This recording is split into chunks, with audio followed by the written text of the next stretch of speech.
Hello दोस्तों, स्वागत है आप सभी का हमारे इस यूट्यूब चैनल पर। दोस्तों, आज का ये वीडियो काफ़ी इम्पोर्टेंट होने वाला है उन अभ्यर्थियों के लिए जो एनटीए के द्वारा संचालित किसी भी एग्ज़ाम की तैयारी करते हैं, चाहे वह नीट का एग्ज़ाम हो या फिर नेट का एग्ज़ाम हो। क्योंकि आप सभी को पता है कि एनटीए द्वारा कई सारे एग्ज़ाम को कंडक्ट कराया जाता है, जिसमें सबसे बड़े एग्ज़ाम्स की अगर हम बात करें तो नीट और नेट का एग्ज़ाम है, जिसमें कई लाखों की संख्या में अभ्यर्थी भाग लेते हैं। ठीक है, तो देखिए इसमें इन दिनों आप सभी ने सुना होगा कि राधा कृष्णन कमेटी का जिक्र काफ़ी ज़्यादा हो रहा है, चाहे वह सोशल मीडिया हो या फिर न्यूज़पेपर का आर्टिकल हो। राधा कृष्णन कमेटी एनटीए को लेकर काफ़ी चर्चा में है। तो आज की इस वीडियो में हम बात करेंगे कि राधा कृष्णन कमेटी क्या है और क्या अटैम्प्ट ऑनलाइन एग्ज़ाम या फिर नेगेटिव मार्किंग या वर्ष में एक बार एग्ज़ाम, ये सारी चीज़ें में बदलाव हो सकता है या फिर नहीं। तो आप वीडियो को अंत तक ज़रूर देखिए। साथ ही साथ अपने यार दोस्त मित्र को भी शेयर कीजिए जो नेट के द्वारा एनटीए के द्वारा संचालित किसी भी एग्ज़ाम की तैयारी करते हैं, चाहे नीट हो या फिर नेट हो। देखिए, अगर हम पहला पॉइंट के बारे में बात करें अटेम्प्ट के बारे में, तो देखिए ये चीज़ काफ़ी इंपॉर्टेंट है। देखिए थोड़ी सी बात अब अगर हम राधा कृष्णन कमेटी के बारे में बात करें तो आप सभी को बता दें कि जो राधा कृष्णन कमेटी है इसका गठन इसीलिए किया गया कि एनटीए में रिफॉर्म्स हो सके। अगर आप एनटीए के द्वारा संचालित किसी भी एग्ज़ाम की तैयारी करते हैं और आपने एग्ज़ाम दिया होगा तो आपने ये व्यक्तिगत रूप से भी महसूस किया होगा कि एनटीए में बहुत सारी खामियां हैं जिसको दूर दूर किया जाना चाहिए। क्योंकि देखिए इससे अभ्यर्थियों का नुकसान होता है, अभ्यर्थियों का समय जाता है, साथ ही साथ अभ्यर्थियों का धन भी जाता है। तो एनटीए में रिफॉर्म्स की ज़रूरत है। तो इसमें देखिए राधा कृष्णन कमेटी में जो है ये इसीलिए इसका गठन किया गया है कि एनटीए में रिफॉर्म्स किया जा सके, जो खामियां हैं उनको दूर किया जा सके।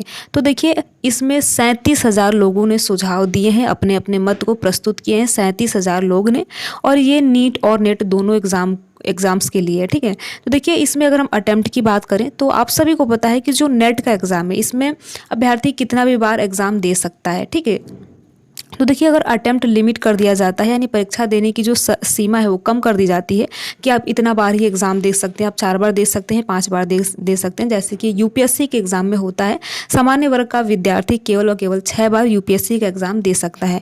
तो अगर मान लीजिए कि नेट के एग्ज़ाम में भी ऐसा होता है तो देखिए इससे निश्चित तौर पर फ़ायदा भी होगा। फ़ायदा इसलिए हो गया देखिए क्योंकि इसमें समय की भी बचत होगी, साथ ही साथ जो अभ्यर्थियों का धन लगता है उसमें भी बचत होगी।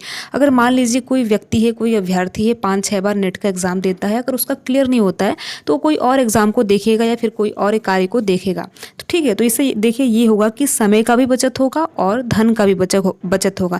साथ ही साथ देखिए वे अभ्यर्थी जो फॉर्म भर देते हैं और एग्ज़ाम दे देते हैं वो पढ़ते नहीं है, मान लीजिए वो सीरियसली पढ़ते नहीं है, भले ही बाद में वो पढ़ाई करें, तो इससे ये होगा कि जिसने भी फॉर्म भरा होगा, जो भी फॉर्म भरेगा बहुत ही सीरियसली एग्ज़ाम को लेकर होगा और पढ़ाई करेगा तभी एग्ज़ाम देगा, अगर अटेम्प्ट काउंट होना प्रारंभ हो जाता है। तो देखिए इससे फ़ायदा भी है।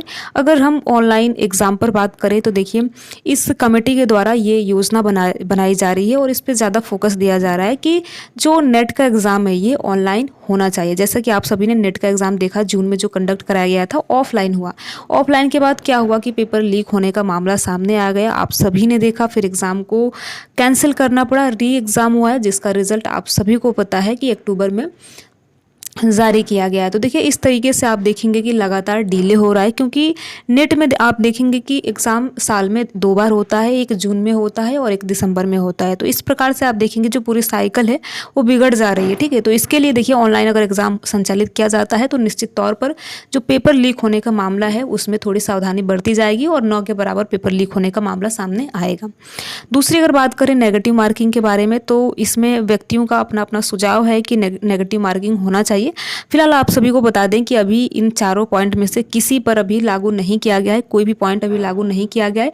इतना ज़रूर है कि इन सारी चीज़ों पर विचार ज़रूर हो रहा है। तो देखिए अगर नेगेटिव मार्किंग होता है तो इससे देखिए फ़ायदा भी होगा और नुकसान भी होगा। फ़ायदा नुकसान आप सभी को भली बात पता होगा कि क्या होगा। ठीक है, क्योंकि देखिए अगर नेगेटिव मार्किंग होता है तो जो भी अभ्यर्थी क्वेश्चन करेंगे वो बहुत सावधानी से करेंगे और कहीं ना कहीं देखिए जो चीज़ें हैं इतना ज़्यादा कट ऑफ जा रहा है वो नहीं जाएगा, कहीं ना कहीं इससे फ़ायदा भी होने वाला है। चौथा पॉइंट अगर हम बात करें कि साल में एक बार एग्ज़ाम कंडक्ट कराए जाने पर भी विचार कर रहा है। जैसे कि अगर आप यूपीएससी का ले लीजिए, यूपीपीएससी आयोग का ले लीजिए, साल में एक ही बार एग्ज़ाम कंडक्ट कराया जाता है। ठीक है, तो इस पर भी विचार चल रहा है कि साल में एक बार ही एग्ज़ाम कंडक्ट कराया जाए नेट का। जैसा कि अभी आप देखेंगे कि साल में दिसंबर में एग्ज़ाम होता है, उसके बाद जून में होता है।